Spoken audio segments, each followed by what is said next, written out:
माननीय श्री रामदास अठावले जी।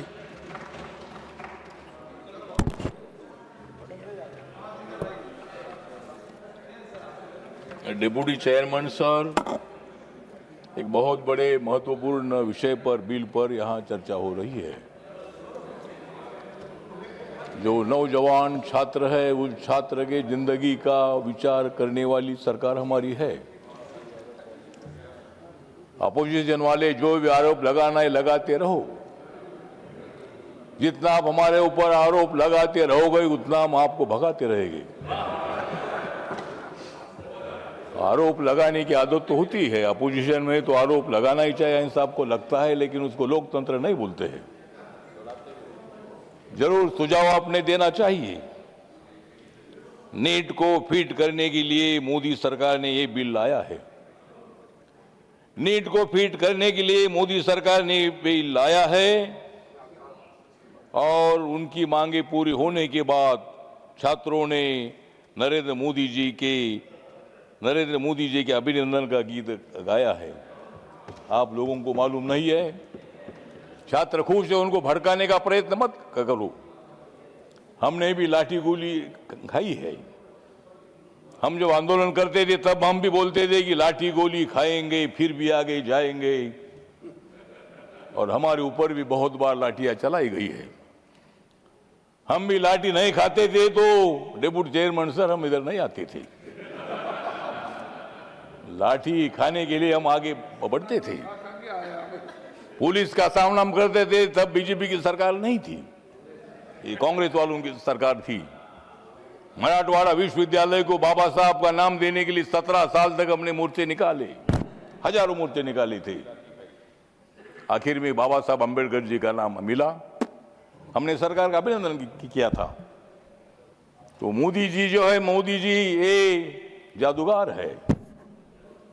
हम छात्रों के आंदोलन की तरफ मेरा पूरा ध्यान था।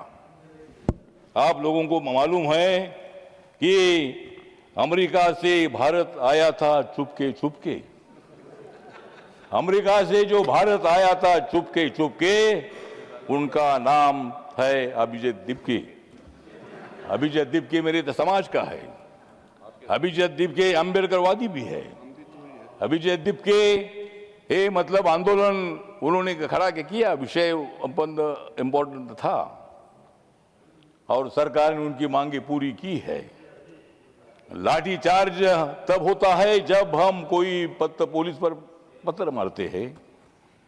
पार्लियामेंट का घेराव की घोषणा तो होती है, ठीक है, ये रेल भवन तक उनको आने का मौका दिया था। 25 दिन तक आंदोलन वहां करते थे, शांति से आंदोलन करते थे, किसी पुलिस ने लाठी नहीं चलाई थी। लेकिन जब मतलब यहां पार्लियामेंट की तरफ घुस कर आने का प्रयत्न हुआ तब पुलिस को लाठी चलानी पड़ी, लेकिन मैं उसका समर्थन नहीं करता हूं। जरूर इसकी इंक्वायरी भी होनी चाहिए। जितेंद्र सिंह साहब इधर है, उत्तर देने वाले हैं। जरूर अगर कोई पुलिस वालों ने गलती की होगी तो उनको सजा मिलनी चाहिए, उनके ऊपर एक्शन होना चाहिए। लेकिन नरेंद्र मोदी सरकार पूरा देख रही थी। हमें मालूम था पूरे देश भर आंदोलन हो रहा है और सारा देश के लोग मतलब उनको सपोर्ट कर रहे हैं। इसीलिए सरकार ने धर्मेंद्र प्रधान जी का रिजाइन ले लिया है। धर्मेंद्र प्रधान जी के रिजाइन की उनकी मांग थी। हमारे जेपी नड्डा साहब और जितेंद्र सिंह जी बार बार उनके साथ बात कर रहे थे, पूरा ध्यान हमारा था, लेकिन आप लोगों को भड़काने के लिए जा रहे थे।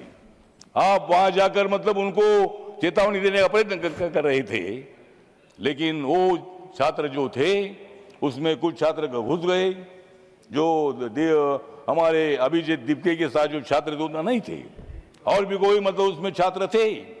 उन्होंने मतलब बैरिकेड तोड़कर इधर आने का प्रयत्न किया था, पार्लियामेंट की तरफ घुसने का प्रयत्न किया था। इसीलिए वहां जो भी हुआ ना, नहीं होना चाहिए था। 25 दिन तक शांति से आंदोलन चल रहा था और सरकार पूरा ध्यान दे रही थी। सरकार ने पूरी मांगी उनकी मान्य कर दी है और इसलिए ये बिल जो यहाँ लाया है, इस बिल जो लाया है मतलब नीट पेपर हुआ था लीक, नीट पेपर हुआ था लीक और उस पर चर्चा करने का ये आया है हमारे ऊपर, ये चर्चा करने का ये है वीक। तो हम सब लोग मिलकर जो हमारे छात्र है, नौजवान है, उन नौजवानों के पीछे हम लोग हैं। नौजवान हमारे नहीं रहते थे तो शायद 2014 में नरेंद्र मोदी की सरकार नहीं आती थी।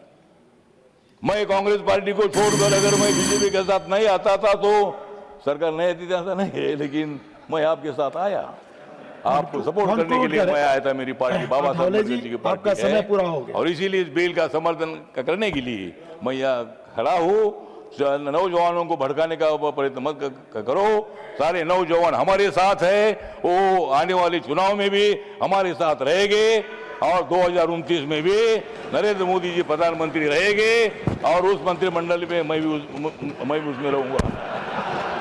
Thank you. अब इसीलिए मतलब ठीक की बात है, तो इसीलिए बिल जो है बिल पर सुझाव दे दीजिए, दोबारा पेपर लीक ना हो उसके लिए आपके सुझाव जरूर हम सुनेंगे और उसमें क्या परिवर्तन करना है उसके बारे में हमारी सरकार विचार करेगी।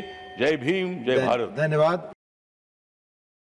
राजनीति हो या क्रिकेट, देश विदेश की ब्रेकिंग हो या आपके मोहल्ले की बड़ी खबर, सब मिलेगा एक ही ऐप में, सबसे तेज और भरोसेमंद। अभी डाउनलोड करें दैनिक भास्कर डिजिटल।